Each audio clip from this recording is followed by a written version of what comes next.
In this section, we're going to look at some word problem application to these separable differential equations.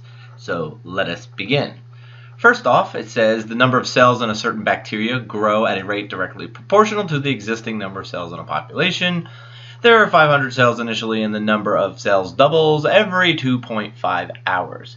Let's start off with a definition, and we're going to let, in this case, B. It could be anything. I could say Y, I can say B, I can use C for cells, and I'm going to let B equal the number of cells at time T hours. And before we do anything else, let's look back in time, and the furthest back in time, let's say, is t equals 0. And at that time, t equals 0, the number of cells is equal to, and we read the word problem, and it tells us 500 cells initially. So then some other information, it says the cells double every 2.5 hours. So when t equals 2.5, well then obviously B is going to have doubled to be 1,000 cells. Now we're going to write the differential equation, and the part that I'm going to underline is the most important part, is that the bacteria grow at a rate directly proportional to the existing number of cells. So the existing number of cells is our B, and it's going to grow at a rate directly proportional to the existing amount of cells. So that tells me that the number of cells change, dB, with time with respect to t. So dB dt is going to equal some constant of proportionality k times the existing number of cells. So this says that the cells grow at a rate with time that is directly proportional to the existing amount of cells. In part A, it wants a model for the function b of t. So we need to solve this differential equation. First, we will separate our variables like we've been doing so far. dB over b is equal to k times dt. Now I'm going to integrate both sides. This process should be very familiar. Natural log absolute value of b equals k times t, and then our constant plus c. Next, I'm going to exponentiate both sides, so that gives me b equals c e to the kt. Again, this should be familiar to you. Next, I'm going to drop the absolute value. B equals c star, some other constant, plus or minus c, which is another constant c star, e to the kt. Alright, at this point, I'm going to substitute my initial condition. So 500 equals c star, e to the 0, which of course is 1, and therefore c star is equal to 500. So what does that mean? It means that B is going to equal 500 e to the kt. And that finishes part A. In part B, we're going to solve for the constant of proportionality using the other condition, and that's that it doubles every 2.5 hours. So I'll plug 1,000 in for B, and I'll plug in 2.5 for my t. I'll write it as 5/2 times k. Now it's all algebra. Going to divide both sides by 500, so 2 equals e to the 5/2 k. Next, I'm going to take the natural log of both sides. Natural log of 2 equals 5/2 k. And finally, I'm going to multiply both sides by 2/5.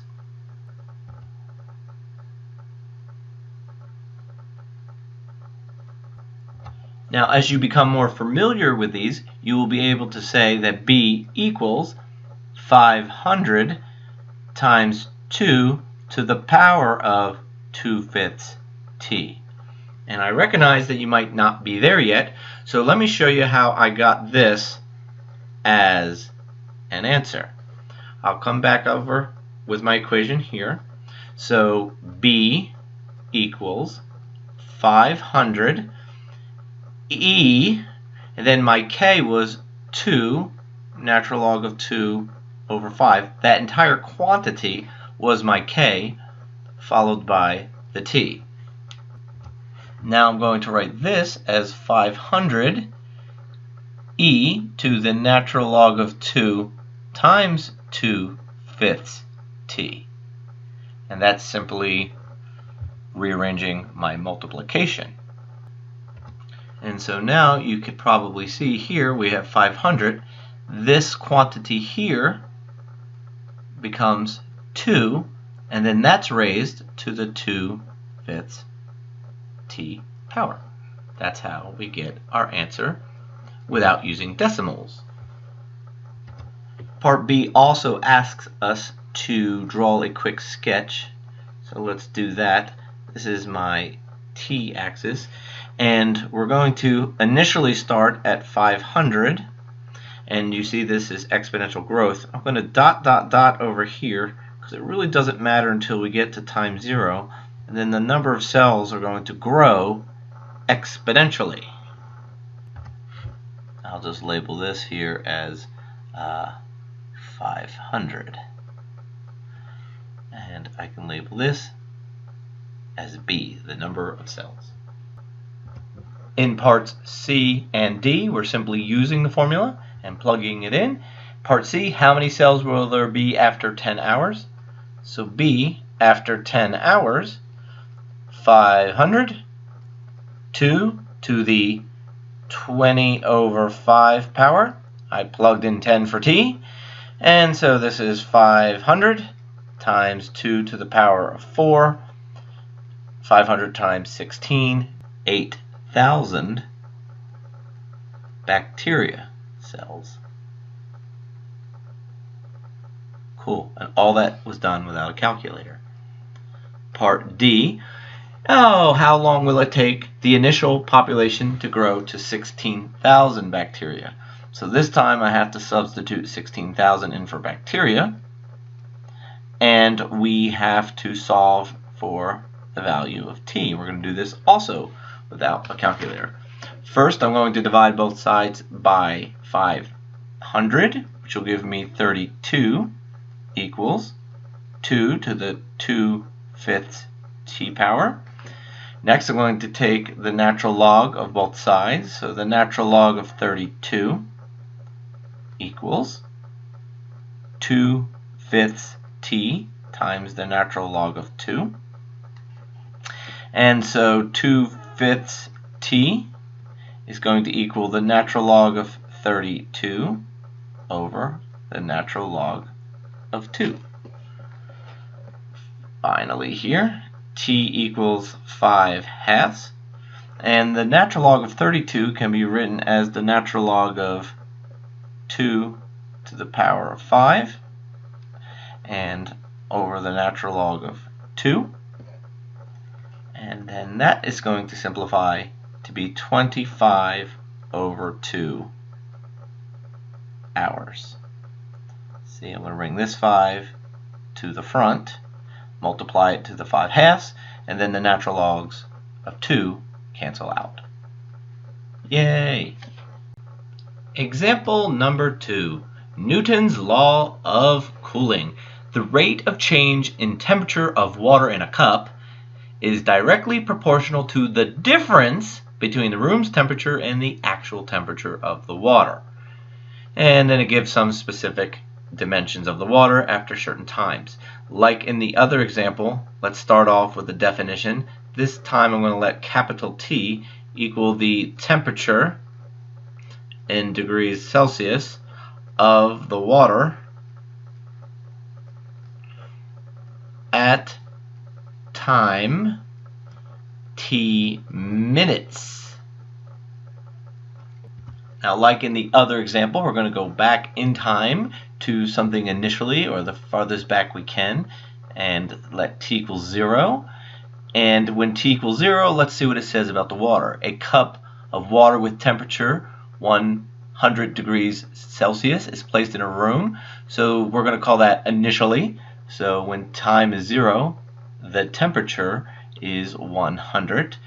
Then it says the water cools to 60 degrees in 1 minute. So after 1 minute, T, the temperature of the water, not the room, but the temperature of the water, is going to equal 60 degrees.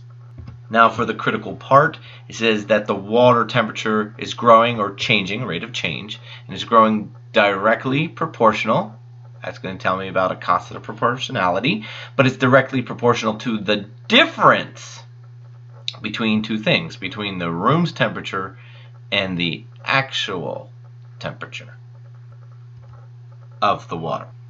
So we'll come down here to write the differential equation, which is dt, the rate of change in temperature with time, is equal to constant of proportionality, and it's going to be the difference between the room's temperature, and the room has a temperature of 20, which we assume is constant or fixed, minus the actual temperature of the water.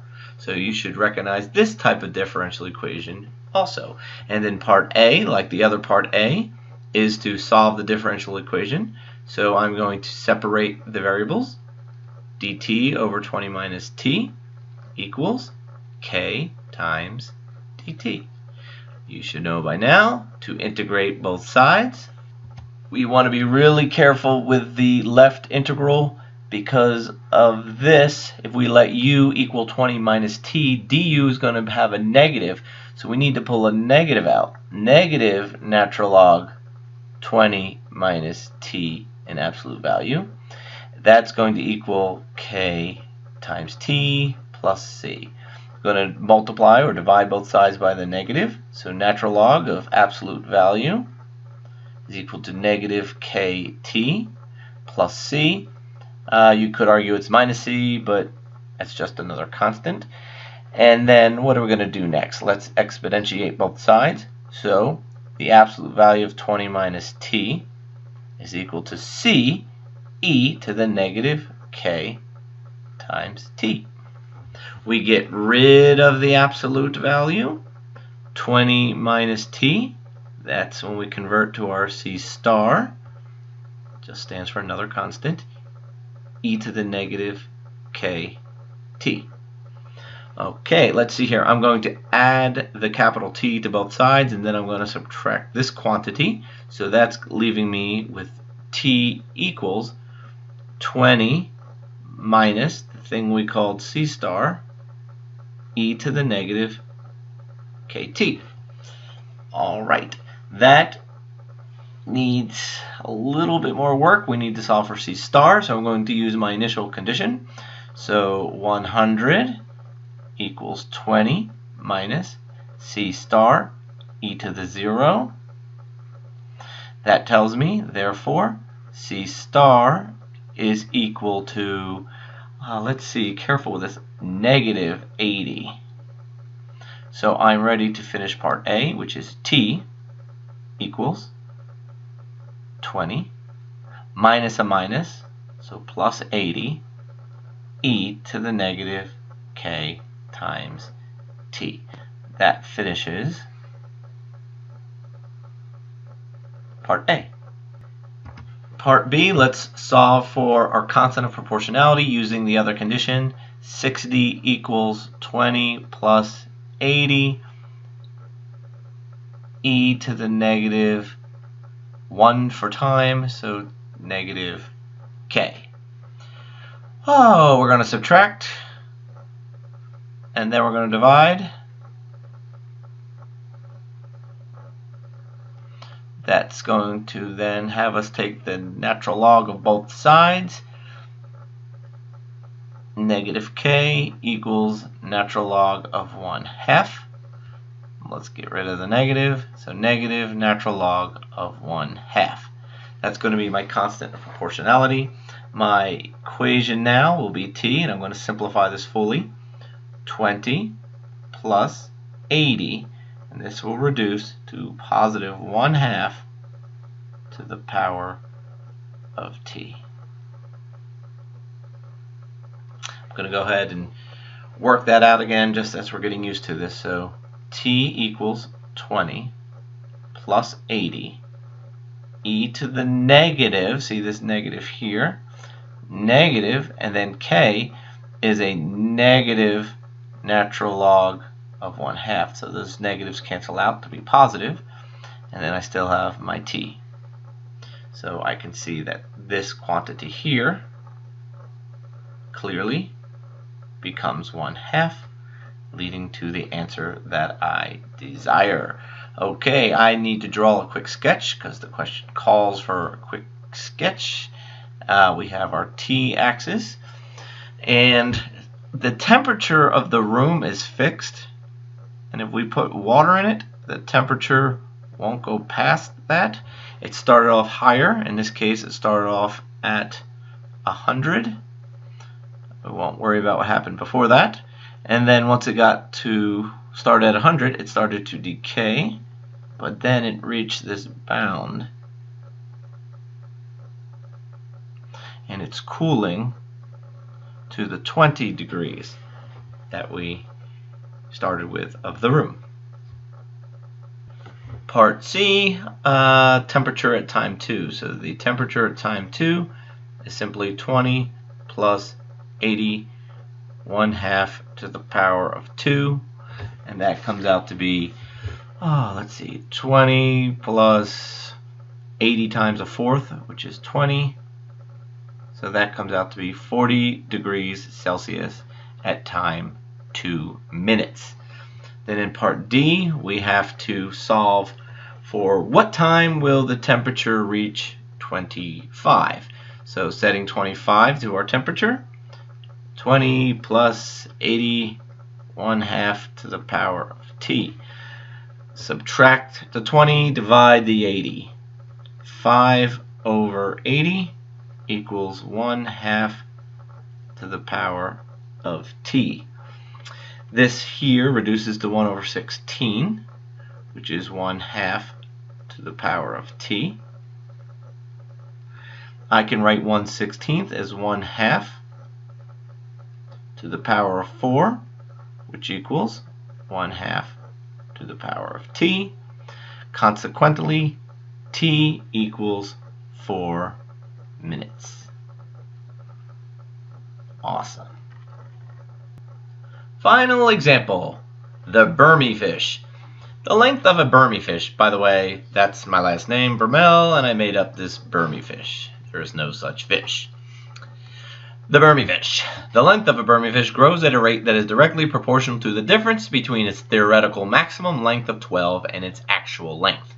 A Burmy fish is hatched at 0.5 inches, and a typical Burmy fish has a length of 6 inches in 20 weeks. Hopefully you're getting used to this process now. We're going to define. I could say L for length. We could say B for Burmy fish. I'm going to go F just to change up the letters a little bit. And F is going to be the length, and that's in inches, of a Burmy fish, and that's at time t weeks. Okay, we're going to go back in time. The poor little fishy is hatched time 0, and when it's hatched, the Burmy fish has a size of 0.5 inches. Then it says a typical fish after 20 weeks, so t is 20 weeks, then the fish is going to have the size of 6 inches. Now we have to write our differential equation. The fish's length is going to change with time, df dt, and that's going to be directly proportional to the difference between the maximum length, which was reported at 12, and the existing length, which we have defined as f. Let's solve our differential equation. Separate the variables. df over 12 minus f equals k dt. integrate both sides. Negative natural log 12 minus f. Ooh, that looks like a 72. 12 minus f equals kt plus c. Get rid of the negative. Exponentiate.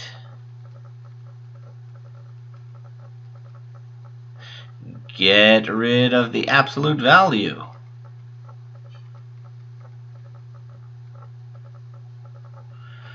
Add f and subtract the quantity. F equals 12 minus c star e to the negative kt. Let's solve for the constant. 0.5 equals 12 minus c star e to the 0. Therefore, c star equals 11.5.